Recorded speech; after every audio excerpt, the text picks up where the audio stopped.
Thank you, Steve. And you saved me the task of introducing myself. Thank you. We can't hear you. There you are. You can hear me? Yeah. Yep. It's all yours. Okay. Thanks for introducing me, Steve. Saved me the task. Yeah. Sorry I can't be there. I really very sad not to be there this week, but circumstances mean it's just not possible for me. So yeah, this session is all around merchant payments, and as Steve introduced earlier today, this is part of Pillar 2 of our new structure, all about achieving scale. And to discuss this with me today, we have Carrie Swen from Ant Group. Carrie, would you like to introduce yourself briefly? Sure, Paul. Thank you for having me here, Steve. Nice to see you on the screen, and you certainly did a great job in emceeing. And I saw Paula was there too, so hi Paula again. Yeah, so I'm a senior advisor at Ant Group. So I've been with the company for almost 10 years. I was with Ant back in Alipay since 2014 when we were looking to expand our merchant acceptance coverage outside of China. So it's been a very interesting but definitely challenging journey. So I'm very happy today we have a forum and a community who are interested in this topic. So hopefully we can raise more awareness like that last mile delivery service, how important it is to contribute to financial inclusion indeed. But Paul also has like a lot of like interesting insight and also a lot of like experience. So I look forward to the chat. Thank you. Thanks, Carrie. Part of the reason why we're talking about merchant payments is, as Phil Rose was highlighting in the session just before the break, we think this is actually probably the main thing that will actually drive scale, because you start off with okay, you connect everyone in, and maybe you do P2P, and conventionally you then do something with MFIs, loan disbursements, loan repayments, but they're all pretty low volume transactions. If we're going to get to some sort of scale, we need to start reaching into people's daily lives. And what do people do on a daily basis? They buy things, they buy food at the very least.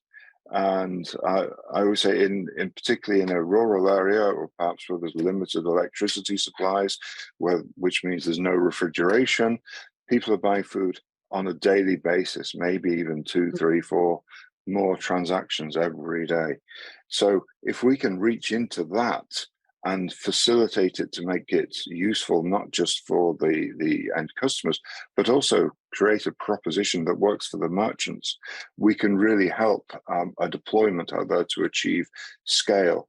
And I like to say that the organizations that we work with, the FSPs that we work with, they're different from most banks in that they don't make money on debt, they make money on transactions, which sets them aside. So if we're going to achieve any sort of financial viability for most services we're working with, we need scale. Perhaps, what would you think about that? What would be your perspective? Yeah, so let's take a time machine and go back to 2004 when Alipay was given birth. Really just to resolve that trust between buyer and seller on e-commerce platform. It's interesting to see how payments has evolved and also taken a more center stage of everyone's daily life. I'm in Singapore right now. So with pandemic, definitely digital payment has taken, the center stage of everyone's daily life. And this is also where we as a company has evolved over the years. We don't just treat payments as a standalone instrument, but from there, how do we help our users to transform their daily life so they no longer need to wait for few hours to see a doctor, so they can really just make that appointment on their application. They can buy train tickets on their app, so they don't have to make time to be at the train station and risking that they will no longer be able to secure that train ticket, which will take them to see their family. So it's interesting because we are definitely seeing payments as cutting across many different verticals, many different industries. And as a company, our business model from day one is always to look how to bridge those gaps to serve people who may not be served yet. So I was telling Paul last night when we talked about this session, uh, a lot of people look at Ant as a financial services company, especially in China. But then we actually look at ourselves as solution provider. And the reason why we're getting into the financial services from day one is because no one back then was willing to invest into that space to see where the problems are. And we all know who they are. We getting into the business itself is also very helpful because we get the firsthand understanding where that gap is and what solution is needed to bridge those gaps. And eventually, when users are happy, they keep coming back. When merchants are happy, they keep coming back. It's a more sustainable business model. And naturally, other ecosystem players also would want to check it out and come on board. Hey, maybe there's something valuable in this that we haven't discovered yet, right?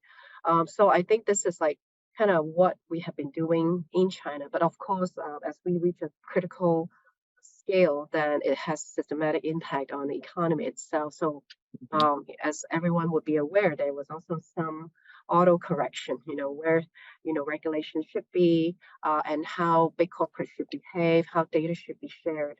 So I won't go into all those details, but it's powerful because we are giving these consumers, merchants a voice.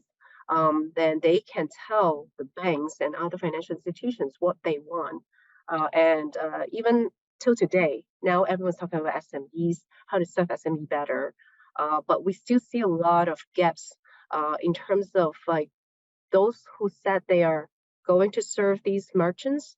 Their business model is not really designed to serve these merchants and end up, even if they put up an acceptance mark, there's no traffic because the incentive is not quite there. So I think technology is one thing, but sorry, Carrie. Carrie, I'm going to interrupt you. Sorry, yeah, I'm afraid you made two very interesting points there. First of all, the organizations that are serving the merchants are not really understanding how to serve the merchants. Mm-hmm. And separately, you said even where there is an acceptance mark, they're not really seeing the transactions. Could you drive down into those 2 points further, please? Yeah. Because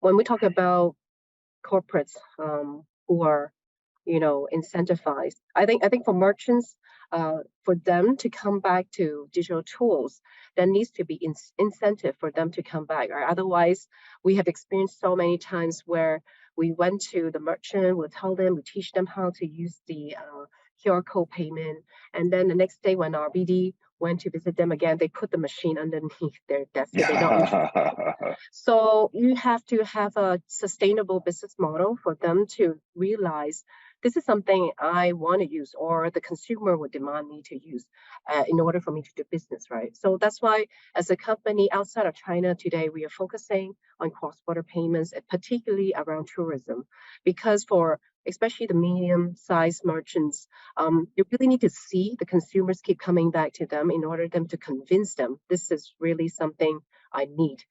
It's not just something good to have, but it has to be a necessity, right? So I think so how you design that, fee rate, how you design your services, I think that is also very critical for these merchants. So we cannot treat them as the same. Yeah. But if we look at the lesson from India, the competitor in the merchant payment space in particular is not bank cards or mobile money or anything else. It's cash, isn't it? Yeah. So, and cash is, okay, it's not free to the country. It's not key to the economy. It's free. Sorry, it's not free to the economy, but it is free to the merchant. It's free to the customer. At least that's how they perceive it.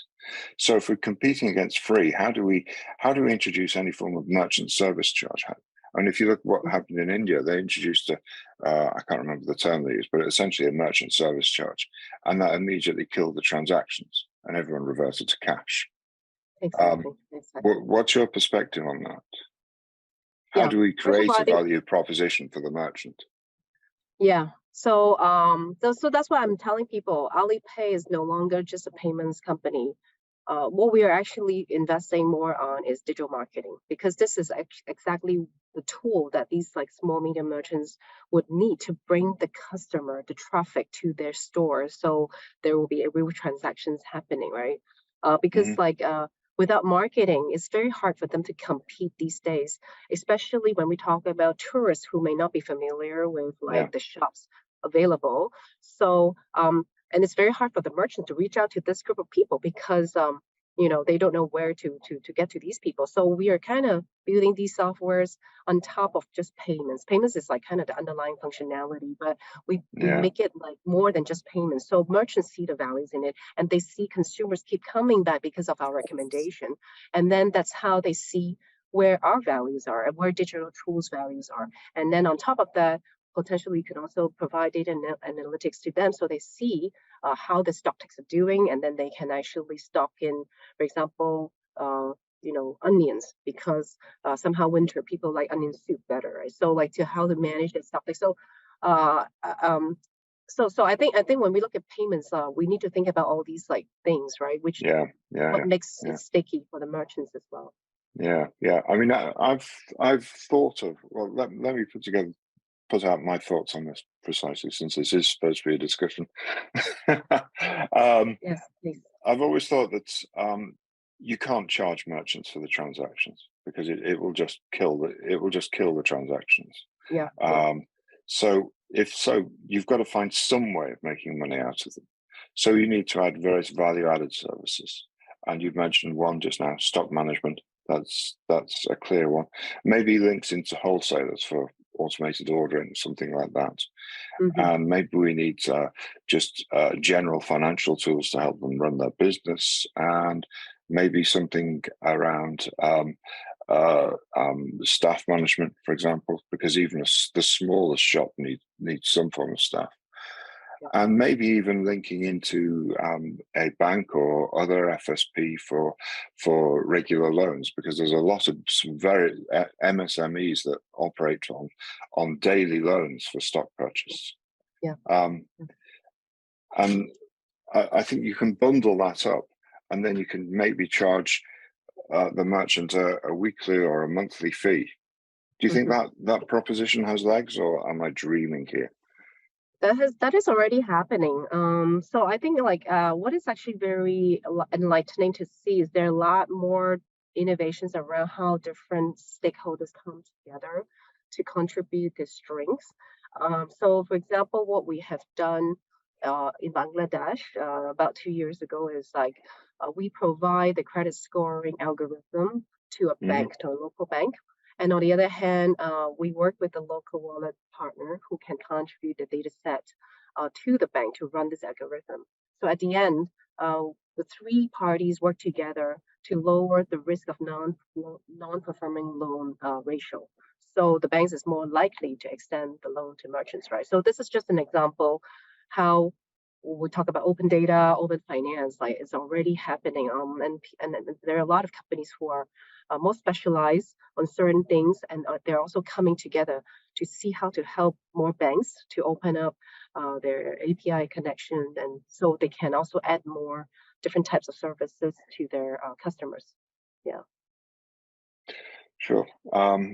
Moving on, when we were talking prior to this, you mentioned a key element is also around the customer. It's not just the merchant. We Mhm.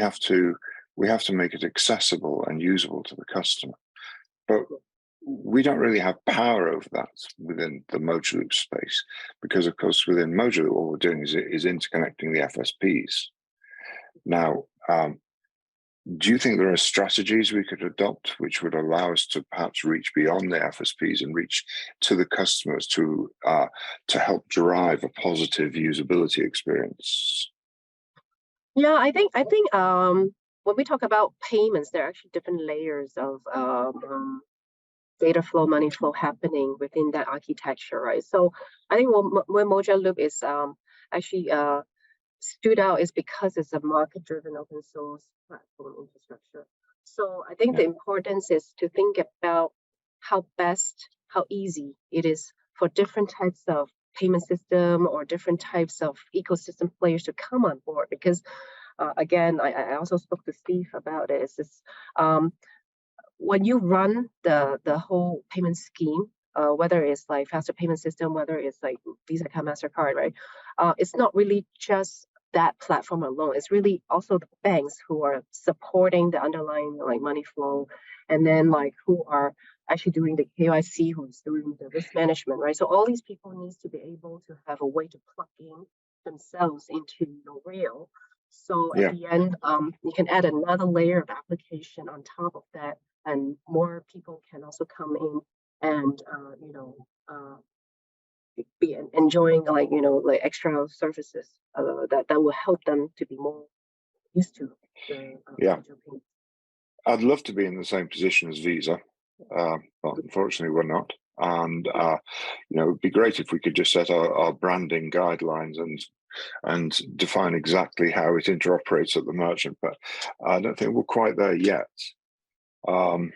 One approach that I have explored previously, actually within the Myanmar project, was the idea of creating essentially a white label banking app extension. So this is what it looks like. This is the user experience. This is the process you go through to make a purchase. I'm making that code available to the banks in order to allow them to integrate it into their mobile banking experience. That requires a reasonably significant investment on our part. Do you think it's worth it? Yes and no. I think the tech set definitely would help. But I also think a lot of banks these days, the problem, not just banks, right? But just like whoever wants to come into the digital payment space, is like you really need to have that in-house engineering team and people who knows how to engage users to leverage the software. Right? Software is neutral, technology is neutral, but how do you use it really makes a difference. How do you execute it? I think this is also where IFC see a lot of problems, because they have a lot of like kind of medium tier FI under the portfolio, and they all want to go digital. But then the problem is either it's too expensive, or they can procure something one-off, but no one maintain it, right? So that whole user experience kind of go to trash. So I think it has to be a fine balance. So that's why I said that open ecosystem partnership is important, because if banks they're not experienced in user engagement, maybe they should work with people who are good at that, who can help them to make it more sustainable. Yeah, thank you.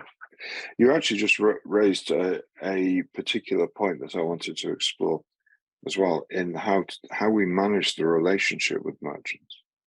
There are obviously different sizes of merchant, and I tend to think of them coming in about 4 tiers, where tier 1 is your multinational retailer with lots of outlets all around the world. And right down at tier 4, we have somebody who just has a stall on a market somewhere, or maybe a roadside stall, something like that. The tier 1s through to 3s, I think most banks, most financial institutions know how to manage them, but we have a real challenge with getting down to the tier 4. And there's a range of issues. First of all, we know that it's difficult to register or persuade those tier 4 retailers to register at all. They're informal merchants. They operate really off their personal account. So how do we persuade them to become a merchant? But we also know that in many countries, those tier 4 retailers have been manipulated, using them in money laundering and fraud, etc., or using their identities at least. And we want to avoid that. And part of that is around requiring some form of registration, and also taking away any vulnerability that their bank account might be put to if we allow payments into a bank account. So using merchant IDs for example. What approach do you take to merchant registration, particularly down at that bottom level, or do you bother at all?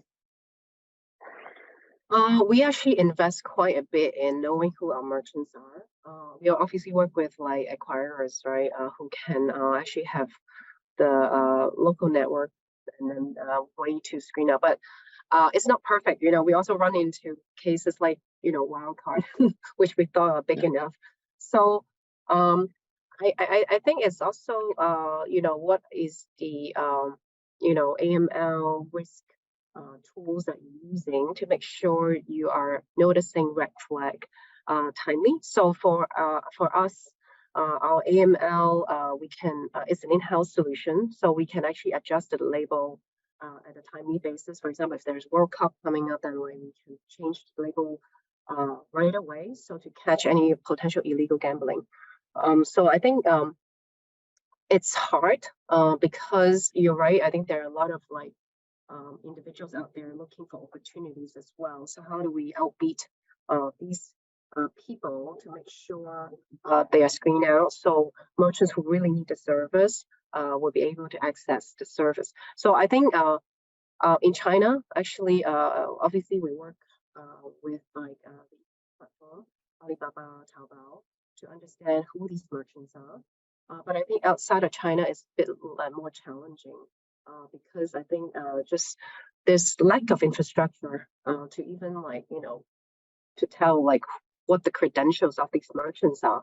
So I think, MAS is looking into that right now to see whether it's possible to build some trust corridor to invite government and also private sector to come and build out a trust